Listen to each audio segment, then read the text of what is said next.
Welcome to the Razors Inc. podcast with your host, Jonathan Farini. Charles Lindbergh said life is like a landscape. You live in the midst of it, but can describe it only from the vantage point of distance.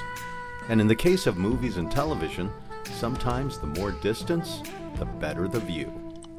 So pour yourself a drink, pull up a chair, and hear Jonathan's take on movies, television, and today, America through a foreign eye. Here's your host, Jonathan Farini. I want to explore the subject of how foreign-born directors see American film. America is a canvas which can be explored historically, socially, and for its diverse, beautiful landscapes. It's a big canvas. Growing up in LA, if I dropped a map pin, I could be at a ski resort, Death Valley, or a multitude of beaches all within 1 hour. And this is just one region of America, Southern California. Imagine a young, impressionable future film director growing up somewhere overseas, watching American films, how impressive yet overwhelming the sensations might have been. This is a large subject, and I'm choosing to select only 3 directors: Sergio Leone from Italy, Wim Wenders from Germany, and Ang Lee from Taiwan. Question: imagine you receive the opportunity to direct your first feature film, but you must select a foreign country to film it within. Select a country which is vastly different than the one where you live. Assume you've only seen this country in movies and perhaps visited, but never lived there or have family there. Hold on to this thought until the end of the podcast, when we'll revisit the question. Let's explore the 3 films from these directors, and I'll point out how I believe they viewed America and portrayed it in film. The Good, the Bad, and the Ugly, 1966, directed by Sergio Leone.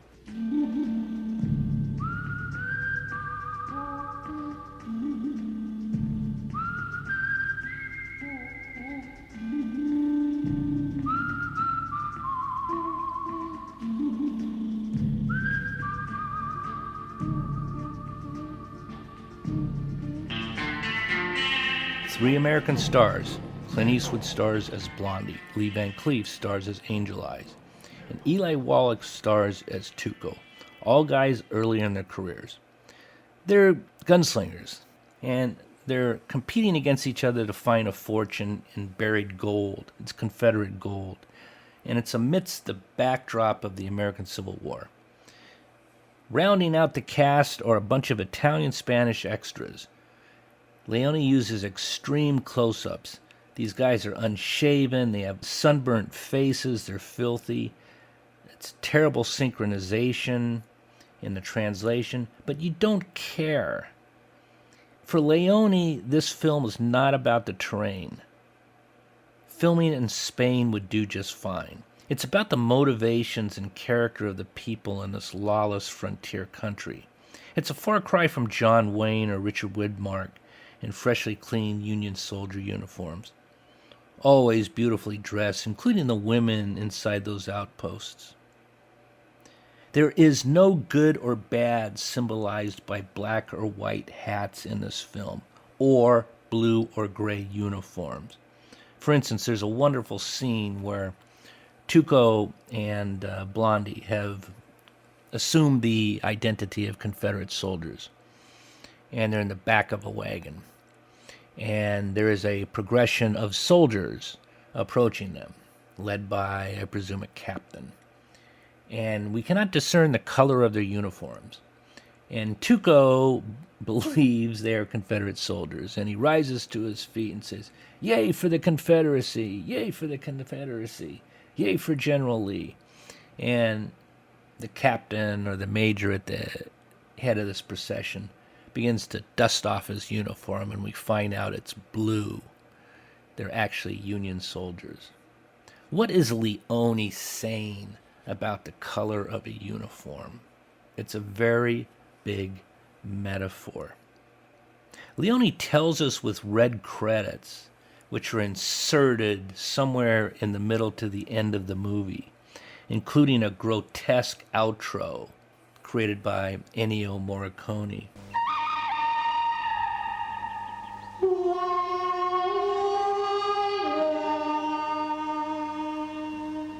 sounding like a screeching buzzard, who the good, the bad, and the ugly actually are. You see what he's doing? He's telling us that there's no white hats, black hats, no good uniforms, no bad uniforms. We cannot discern from these characters, other than their actions, who might be good, bad, and ugly, and he finds it necessary to tell us. All three characters can be seen as anti-heroes, killing for their personal gain.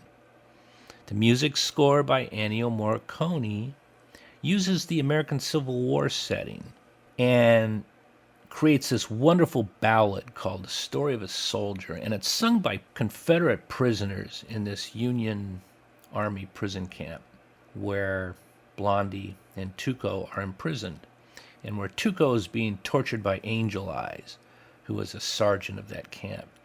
And it's this band of Confederate soldiers, maybe there's 6 or 7 of them, and they're playing stringed instruments and some wind instruments, and it's this beautiful soft melody in contrast to this brutal prison camp that you would expect to hear in the parlor of a southern mansion. And the faces of these imprisoned Confederate soldiers playing this sensitive music in contrast to their predicament is apparent on their faces. Play that fiddle, you.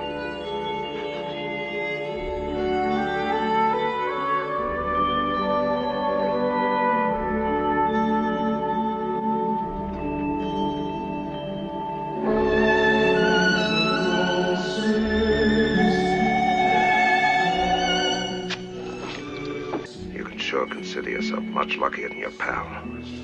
Wallace will punch your friend as long as the song goes. So many of us have had a session in there. So Leone is destructing the Old West romanticism that we grow up watching by portraying the characters as anti-heroes. Cruelty and greed are given focus as traits shared by the three leads. Leone wants to show us the absurdity of war, and he does this by introducing us to a Union captain, and the Union forces are dug into a trench on one side of a bridge, and the Confederate soldiers are dug in a trench on the opposite side of the bridge, and the goal is to fight it out and see who wins the bridge. But the captain of the Union Army, and presumably the Confederate soldiers as well, maintains his sanity by staying drunk. So you want to enlist? You got to take a test to prove it.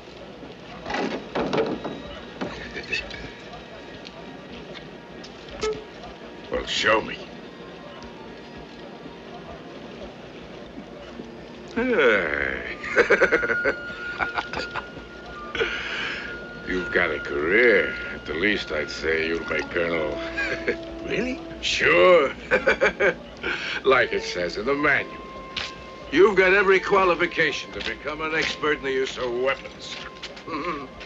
For this, sir, is the most potent weapon in war. The fighting spirits in this bottle. And he's not happy to be there. And neither are his soldiers, and we infer the same for the Confederacy. I want you to remember the broken-down major at the Western Outpost, sending Kevin Costner out into the Wild West and Dancing with Wolves. He said, "Sir Knight, I just pissed in my pants and nobody can do anything about it," unquote. Or remember Colonel Kurtz, quote, "You're an errand boy sent by grocery clerks to collect the bill." This is all the absurdity of war. In depicting violence, Leone uses a lot of long-drawn and close-up style filming, and he mixes in extreme face shots and sweeping long shots. And what it does is it creates tension and suspense by allowing us to enjoy the performances of the characters and their reactions, and gives Leone the freedom to film beautiful landscapes. beautiful landscapes in Spain, but frankly, as I told you, I really don't care about them. It's really about these characters and their motivations. West German director Wim Wenders traveled the U.S. and wanted to tell a story about America, and the film is named for the Texas city of Paris. It's a road film, co-written by Sam Shepard. Stars Harry Dean Stanton, Natasha Kinski, Dean Stockwell, Aurora Clement, and Hunter Carson. And we're introduced to this disheveled recluse, Travis Henderson, played by Stanton, who reunites with his brother Walt, played by Stockwell, and son Hunter, played by Carson.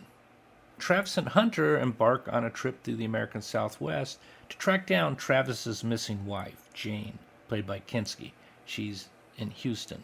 But our first image of Harry Dean Stanton, Travis, is he's walking through the desert, the open desert along an endless railway.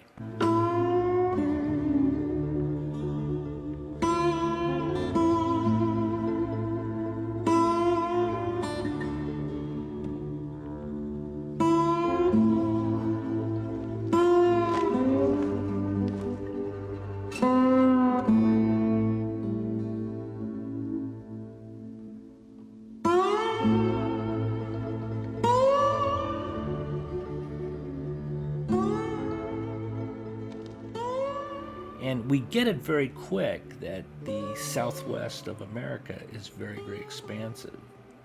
And as they begin their road trip, we see more and more of the southwest, but something begins to happen as they get closer to Houston. It becomes more urban. But before that road trip, the brothers meet up at Stanton's home overlooking the Burbank Airport.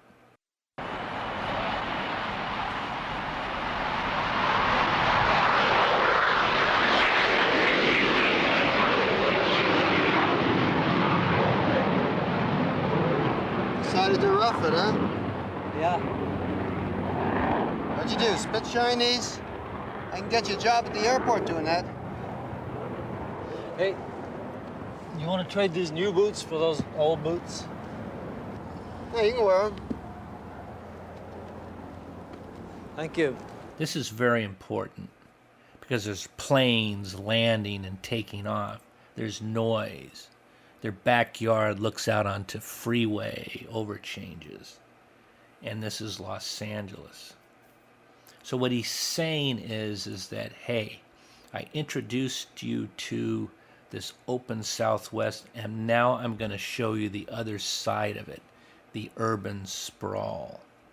So Travis and Hunter arrive in Houston, urban Houston.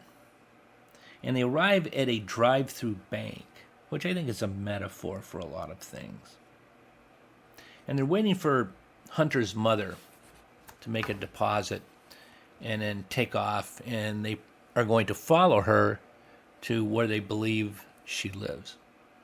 And there's this car chase through the freeways, which are as crowded and resemble those of Los Angeles and Houston. Again, Wim Wenders is contrasting this open space, endless horizon American West with this urban sprawl. Travis is able to track down his former wife, who works in a peep show, and she and Travis are separated by a glass pane. Hi. Are you out there? Well, I see your light's still on, so I guess you must be out there. It's okay if you don't want to talk, you know. I don't want to talk either sometimes.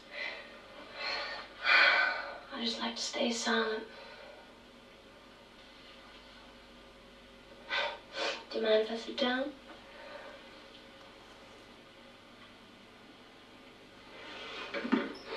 Do you mind if I sit down? No. Thanks. My legs get a little tired from standing all the time. Is this your first visit here? Yes. Oh. Well, this whole thing must seem kind of strange to you, huh? You realize that I can't see you, even though you can see me. Well, that takes a little getting used to. And it's a very, very claustrophobic environment. You know, you pay coins to be able to have the curtain raised or the light come on so you can see the person, the lady on the other side of the glass. And the glass is a metaphor for their separation, their inability to reconcile. But this claustrophobic environment and this perversity of the location is in stark contrast to the openness and the beauty of the American West. And I believe that's what Paris, Texas is all about. Wim Wenders wants to show us the dichotomy of the American West. And he did so very adroitly. Brokeback Mountain, 2005. In summary, Ang Lee shows us beautiful, endless landscapes, but he measures those and contrasts those, much like Wim Wenders, to very confining spaces, tents, trailers, apartments, a claustrophobic, unhappy Thanksgiving dinner in a small dining room. Bobby, if you don't eat your dinner, I'm going to have to turn off that television. Why, Mama? I'm going to be eating this food for the next 2 weeks. Hey, you heard your mama. You finish your meal, and then you can watch again.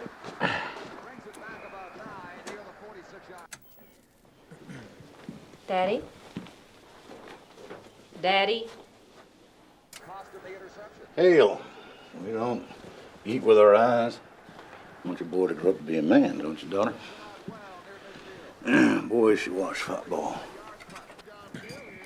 Not till he finishes eating the meal that his mama took 3 hours fixing.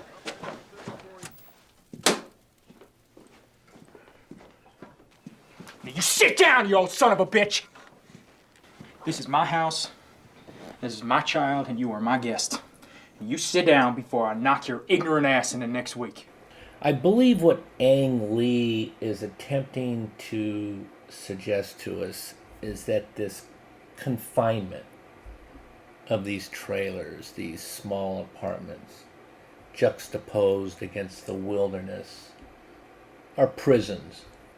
They're metaphors for these two men to pursue the relationship, that confinement of society. Society was confining them inside a trailer, preventing them from realizing a life, a relationship, a love that they would prefer to pursue. Much like that glass panel in Paris, Texas, separated Harry Dean Stanton from his former wife, and their inability to come together. It's a 2005 American, they call it neo-Western film. It was adapted from a 1997 short story of the same name by Annie Proulx, Proulx.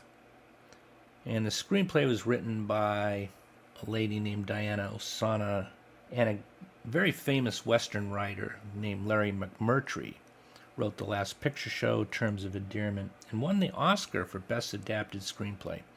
Annie, I want to congratulate you because I know you're a writer. You wrote a short story. You sent it out to literary magazines.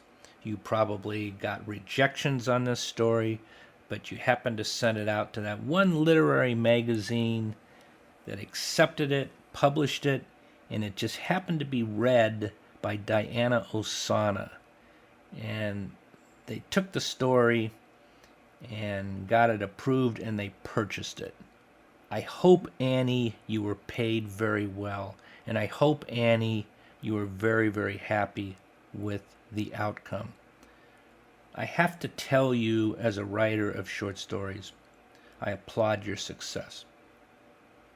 I must tell you, it would be very, very difficult for me to have sold my story. Once you sell your story, it becomes the property of the owner, and you walk away. That's okay, we understand it. But it would be very difficult for me to sell my story, have it written into a screenplay by others who stand and hold their Oscars at the Academy Awards.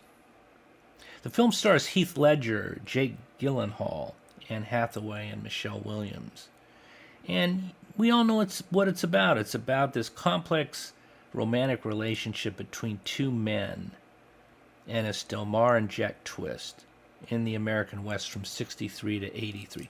Ang Lee was interested in this story, I believe, because not only could he capture the American West, but he could capture the canvas of the American West. That means it's people, it's young working people at a unique period of time with unique circumstances. Ennis Del Mar and Jack Twist are hired by Joe Aguirre, played by Randy Quaid. Great casting. You know, that character that owned those sheep that Ennis and Jack Twist went off into the mountains and looked after.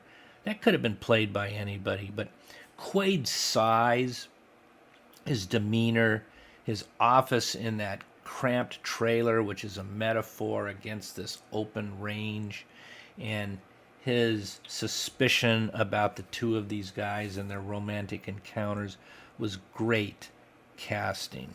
Well done. I want to shout out to the actresses Michelle Williams, who played Alma Beers Del Mar, and Anne Hathaway as Laureen Newsom Twist. I have to tell you, this story passed through the hands of several known directors and actors who passed on it because it was too controversial. Ang Lee was about to retire until this script came along.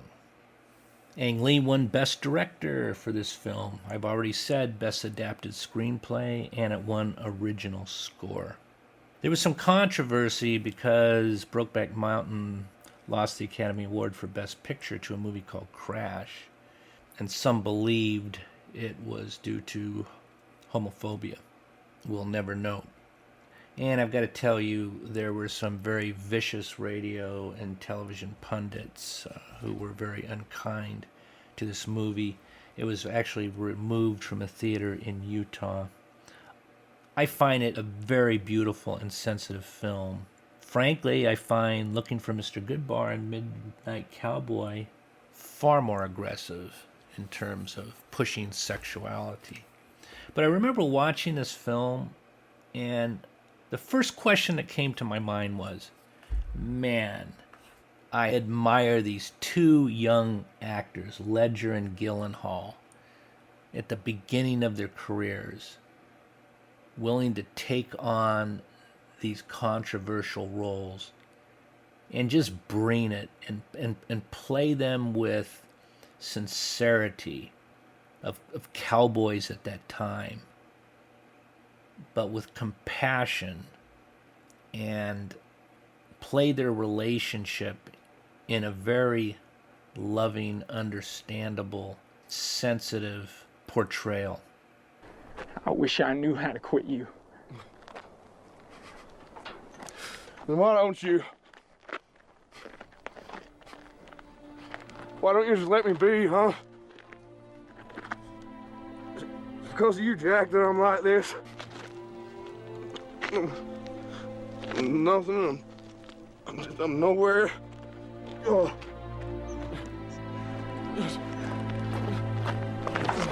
Get off me! It's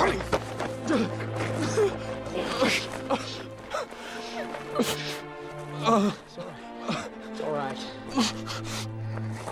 Damn you, Ennis. I just can't stand this anymore, Jack.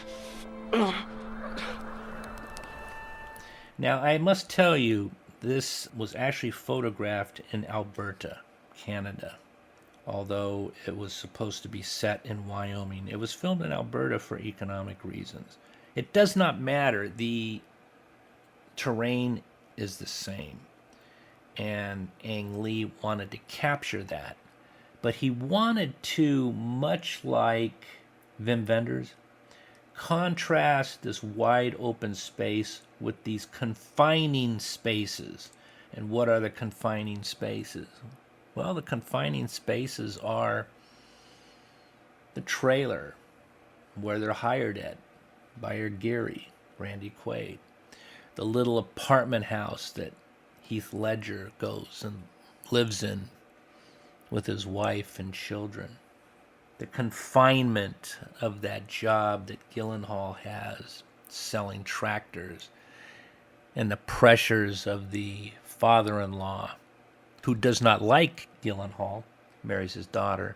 And I suspect, I just have a feeling, that like Gary, he may have suspected that Gyllenhaal was engaged in alternative sexual pursuits. I want to also commend two actors, Roberta Maxwell and Peter McRobbie, who played Jack's parents. So if I was to summarize this entire film, it comes down to the final scene. Okay? We find Ennis in his cramped trailer. He opens the door to a small closet, and Jack's clothes are on a hanger, and there's a photo of Brokeback Mountain pinned on the door, closet door. And just to the right, there's a small window to the trailer. And as Ennis closes the closet door, the camera just pans over to the small window, which is framing the open west. Do you understand what he's doing? We're in this confined space. Now we're looking out this window at the open space. That's the theme that's been running throughout this movie. At the beginning of the podcast, I asked, what country would you choose and why for your directorial debut? I hope this exercise provides you with the enormous task ahead of you and the responsibility to the host country to get it right. I selected Greece. I've never visited there. Nonetheless, I've seen movies, videos, and known Greeks. What do I see? I envision the sunrise behind the Parthenon and two shadow figures embraced between the massive columns as if sheltering their fragile young love. Knowing my luck, after landing at the airport, I'd walk into the Athens airport gift shop and find a postcard with my exact setting sun behind the column. Until I see you next time, please leave behind a soft footprint, and class is dismissed. And one more note about Paris, Texas. As someone who works with sound on a daily basis, Wenders' use of silence, from the desolate landscapes to the discomfort created by lapses in dialogue, may have been some of the best use of no sound since Kubrick in 2001. You've been listening to the Razors Inc. podcast with Jonathan Farini. Be sure to check out the Jonathan B. Farini story collection at jonathanfarini.com. There you'll find everything from drama to romance, something for every reader, as well as the full archive of past editions of the Razors Inc. podcast. That's jonathanfarini.com, Farini with 2 R's, 1 N. Or drop an email to razorsincpodcast@gmail.com.